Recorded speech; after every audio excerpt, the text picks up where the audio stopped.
Salve, galera! Vamos começar agora os estudos de espelhos esféricos. Então, a primeira coisa que é importante que você entenda é que nós estamos estudando basicamente uma circunferência. Mas, amor, não é uma esfera? Sim, mas a esfera é em 3D. E aí, lógico, para facilitar a nossa visão, observação, nosso desenho, a geometria da coisa, nós apresentamos em 2D, né? Em 2 dimensões, que seria a circunferência, muito mais fácil de enxergar. O que você tem que saber? Bem, primeira coisa, perceba que eu destaquei uma parte, né, uma calota, uma beirada da circunferência. Por quê? Porque eu quero poder observar essa esfera tanto do lado de dentro como do lado de fora. Por quê? Porque eu tenho 2 tipos de espelho.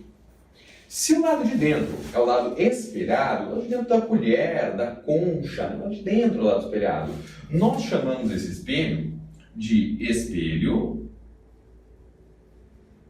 côncavo.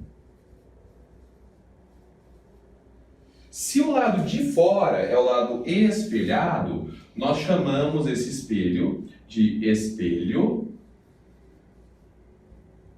convexo.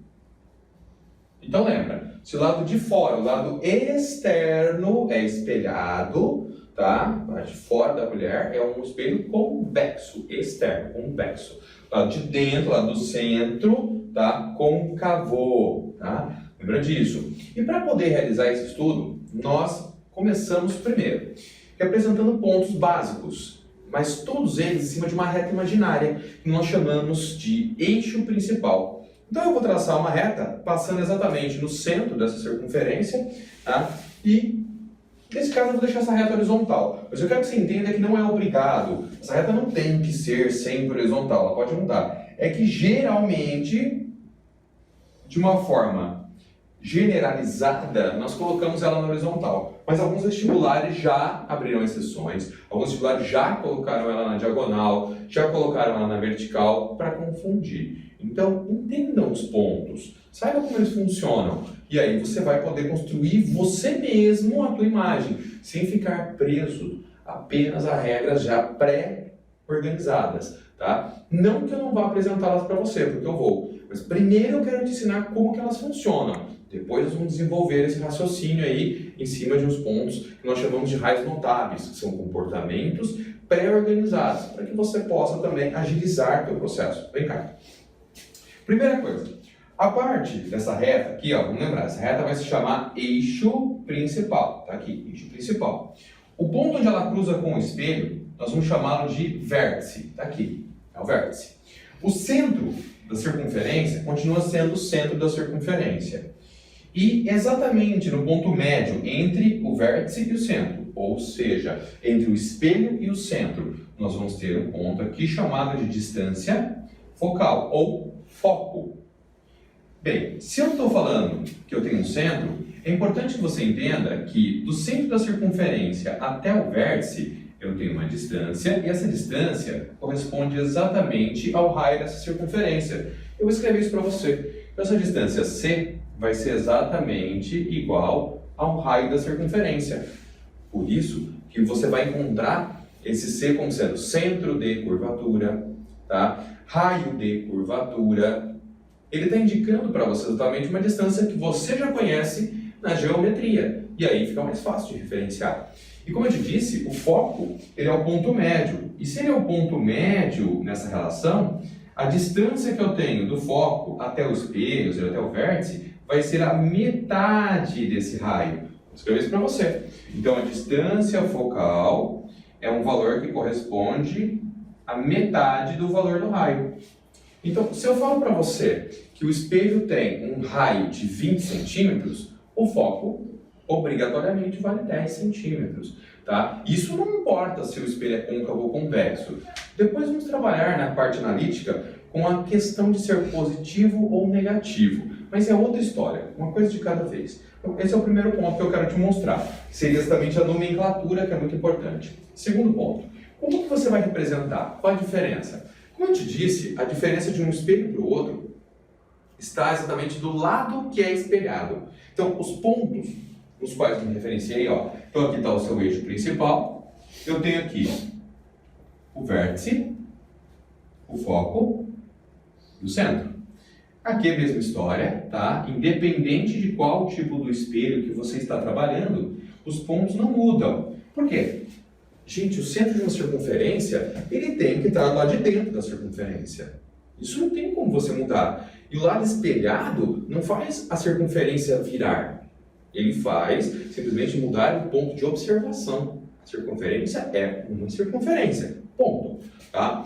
E como que eu vou representar isso? Simples. Com uma franjinha. A franjinha indica o lado escuro do espelho. Portanto, se o espelho côncavo indica que o lado de dentro é o lado espelhado, eu faço uma franjinha do lado de fora. Franjinha do lado de fora. Se eu quero falar que o espelho é convexo, eu faço uma franjinha do lado de dentro. Para indicar, então, que o lado espelhado é o lado de dentro, eu fiz a franjinha de fora, lado escuro. Para indicar que o lado de fora é o lado espelhado, eu fiz a franjinha do lado de dentro. Tá? E apenas isso que deve ser observado. Então, se você já pegou alguns materiais e viu eles virando o espelho e ficou esperando alguém virar ele para você, não faça isso. Tá? Porque o vestibular sabe que muitas pessoas usam esse método para decorar, memorizar o espelho. Não faça isso. Olhe sempre a franjinha. Sempre que você tiver que olhar o desenho, observe a franjinha. Outro ponto muito interessante, e nesse caso para a gente é fundamental. Se você lembrar, nas leis da reflexão, eu disse para você que a primeira coisa que você deveria fazer é traçar a reta normal. Eu vou te ensinar agora a traçar uma reta normal a partir exatamente de uma circunferência. Como é que funciona isso? É simples. Olha só. Aqui está a sua circunferência. Entenda, qualquer reta que vai partir do centro para a beirada, certo? Para qualquer lado que você escolher, tá bom? Ó, qualquer lado que você escolher, exatamente, essa reta, ela sempre vai formar em relação a um ponto aqui, ó, vou fazer aqui uma tangente desse ponto. A uma tangente que passa nesse ponto, ele sempre vai formar um ângulo de 90 graus. Então, se eu pegar esse ponto, vai dar 90 graus. Se eu pegar esse ponto, eu vou ter exatamente os mesmos 90 graus, tá vendo? Se eu pegar esse ponto, vai acontecer a mesma coisa, tá? E assim sequencialmente. Então, toda vez que eu traçar uma reta, cuja origem dela seja o centro da circunferência, para qualquer lado, essa reta será a reta normal. Então, se eu precisar fazer o raio a partir de um caso que não seja um caso que você já conheça, você simplesmente traça essa reta com origem no centro. Fez isso, você já sabe exatamente qual seria o seu ponto de relação para você poder fazer os outros casos. Bem, agora que eu te mostrei como se faz isso, eu vou partir para o próximo ponto, ok? Eu vou te ensinar agora como é que funcionam os raios notáveis. São 4 comportamentos para espelho côncavo, 4 comportamentos de raios para os espelhos convexos. Depois que eu te ensinar os raios notáveis, eu vou te ensinar como constrói uma imagem em cada espelho e aí você vai poder observar as técnicas, você vai poder ver se você quer memorizar e aí eu vou te apresentar várias maneiras de se fazer isso, ok? Galera, então, mais um segundinho, eu vou te mostrar os raios notáveis. Galera, vamos estudar agora o comportamento dos raios, chamados de raios notáveis. Tá? 4 comportamentos para cada um, como eu te disse. Primeira coisa que eu quero que você se lembre. Olhei para o espelho côncavo. Como é que eu sei que o espelho é côncavo ou não?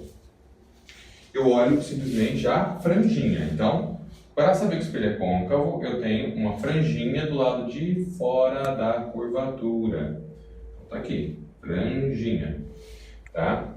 Espelho convexo, franjinha do lado de dentro. Lado de dentro. Então, essa é a diferença entre espelho côncavo e espelho convexo. Os pontos centro, foco, vértice, eu quero que vocês vejam exatamente a sequência que você tem que guardar. Então, ó, centro, foco e vértice. Centro, foco e vértice. Centro, foco e vértice. Centro, foco e vértice. Tá? Aí eu já deixei registrado.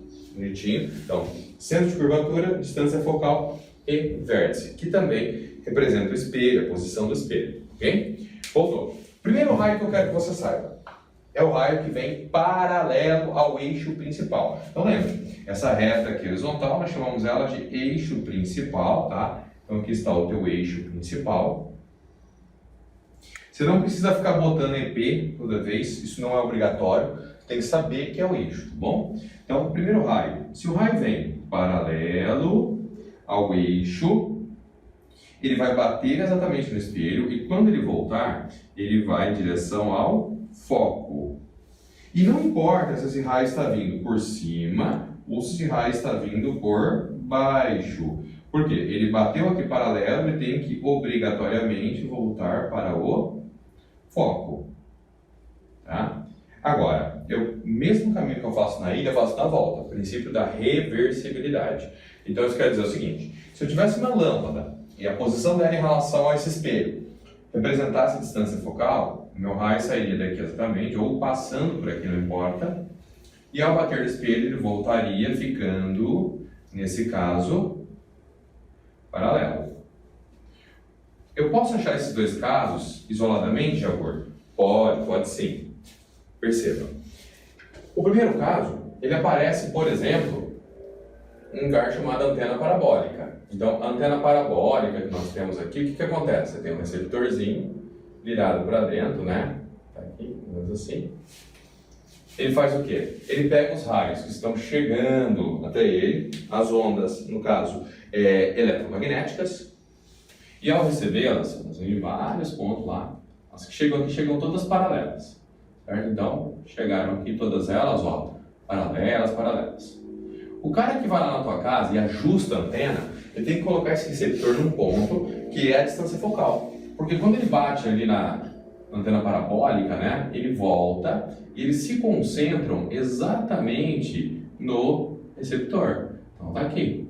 Esse aqui seria o ponto onde eles chegam, certo? Quando chove, a água muda a curvatura. Logo, os raios não se concentram no receptor, perde então uma quantidade de ondas eletromagnéticas. O receptor entende, opa, eu tenho pouca qualidade na minha imagem. E aí, antigamente ficava chuviscado. Hoje em dia, Sky, NET, claro, os outros que estão aí vivos, né? Eles exatamente fazem o quê? Cortam o sinal. Tipo, diminuiu a qualidade. Corta, não vamos assistir nada. Eu acho que eu gostava mais antigamente, viu, gente? Ficava chuviscado, mas, por exemplo, naquele momento mais espetacular do filme, ou naquela final do jogo, o cara ia bater o pênalti, não saía do ar, mesmo com chuva. Ele ficava chuviscado. Você perdia, nossa, o que está acontecendo? Não via direito, mas via. Hoje não, hoje ele corta, né, e até se restabelecer o sinal, ele não volta. Ou ao contrário, onde eu conseguiria observar isso? Eu conseguiria observar isso, por exemplo, não vou dizer de uma maneira completa, mas uma parte no farol do carro. Como é que ele funciona? Tá? O farol do carro, basicamente, ele tem uma lâmpada, e essa lâmpada ela vai ficar acesa, virada para o espelho. Pensa dessa maneira, quando os raios saírem dela, o que ele vai fazer? Ele vai bater, todos os raios batem aqui, certo? E vão voltar. Dessa forma, quando eles voltam, eles ficam paralelos. Isso aqui é a famosa luz alta do veículo, né? Ele vai pegar uma distância muito maior, tá? A concentração. Então, essa lâmpada tem que estar no ponto que nós chamamos de ponto focal, tá? Então, aqui seria exatamente o foco, onde a luz está saindo, e aqui o receptor exatamente também estaria no foco, né? Vamos escrever aqui foco. Tá? Essa é a ideia principal. Mas também temos outros comportamentos. Nesse caso, eu poderia falar para você. Se o meu raio vier em direção ao vértice, por exemplo, formando em relação ao eixo principal um certo ângulo θ, ao refletir, tá? Pode ser θ, alfa, beta, o que você quiser, tá? Ele vai refletir formando o mesmo ângulo, no caso θ, tá? Essa é a regra. E outro caso se o raio vier a partir, nesse caso, do centro, ele vai bater aqui no teu espelho e ao retornar, ele retorna no mesmo caminho. Então, saiu do centro, volta para o centro, tá? Essa é a ideia principal. Esses são os 4 casos de espelho côncavo. E espelho convexo, como é que fica? Bem, a diferença é que agora os raios têm que estar do lado de fora.